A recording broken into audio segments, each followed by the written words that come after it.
मेरी प्यारी माताएं एवं भक्तमती बहनें, राधे राधे। आज मैं थोड़ा अस्वस्थ हो गई हूँ, फिर भी बहनों से मिलने का मन किया तो आपको कुछ सजेशन देना चाहती हूँ। प्लीज़ आप हमारी बातों को बहुत अच्छी तरह से ध्यान दें कृपया, क्योंकि दुनिया में बनाने वाले नहीं मिलेंगे। किसी पे भरोसा ना करना, सब दुनिया झूठी है। पल पल पर धोखे एवं सब आप लोगों के लिए यही है कि जो भी आप बोलें, बहनें माताएं, इस सब शब्दों को तौल कर समझ कर वाणी से प्रयोग करें। आप लड़की देखने जाती हो, चेहरा तो देख आती हो, लेकिन उसके मोहरे के अंदर क्या है ये आपको नहीं पता। ये आने के बाद घर में पता चलता। बहुओं की बहुत हलचल मची हुई है। पहले के ज़माने में सासों का राज्य था, आज बाजी पलट गई। आज बहुओं का राज्य है। आज सासों की कोई गिनती नहीं है। वृद्धाश्रम भेज रही हैं, उनकी कोई सेवा नहीं हो रही, उनकी कोई खुशामद नहीं हो रही।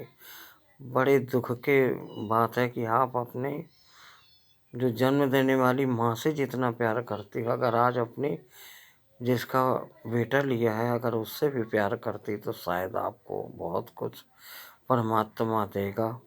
मेरी यही बार बार रिक्वेस्ट करती हूँ हाथ जोड़ के कि बहनों, दुनिया की सांधी से बचना है। अपने घर में रहिए, अपना काम कीजिए। आप चारों धाम हुआ तीर्थ कराओ, खूब कथा भागवत सुनने से कोई लाभ मिलने वाला नहीं है। आजमा के देख लो, करके देख लो। जो वयोवृद्ध हैं, जो आपके बच्चे हैं, पहले बच्चों को कंप्लीट करिए, उनकी लाइफ को बनाइए। उसके आगे जो आपके वयोवृद्ध हैं उनकी सेवा करिए। जो वक्त बचता है वो परमात्मा से कनेक्ट रहें। ये मेरी बार बार की विनती है बहनों। कर्म की बड़ी भूमिका है। अगर आप अच्छा सोचेंगी तो शायद आपका प्रारब्ध अच्छा बनेगा।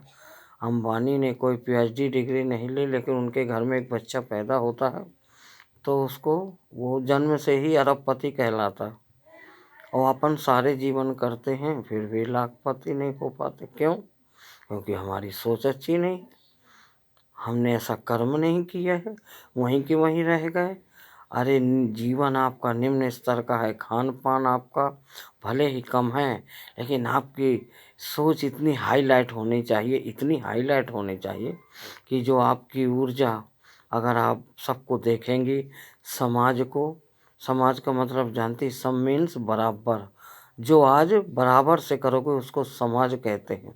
घर से लेकर राष्ट्र तक की व्यवस्था नारी के द्वारा ही बताई गई है। तो बहनों, अगर आप किसी से बैर विरोध करती हैं ना, प्लीज़ धोखे से न कर लेना। अगर 8 कदम की दूरी पे आपका दुश्मन रहता है, कोई विरोधी बहन है, विरोधी भाई है, तो उससे विरोध ना कर लेना। आगे चल के वही आपका बेटा बन के आपके घर में जन्म लेगा। फिर क्या आप उसको निकाल देंगे? नहीं निकालेंगे। फिर वो आपको परेशान करेगा, बहू के रूप में आ जाए, बेटा बन के आ जाए।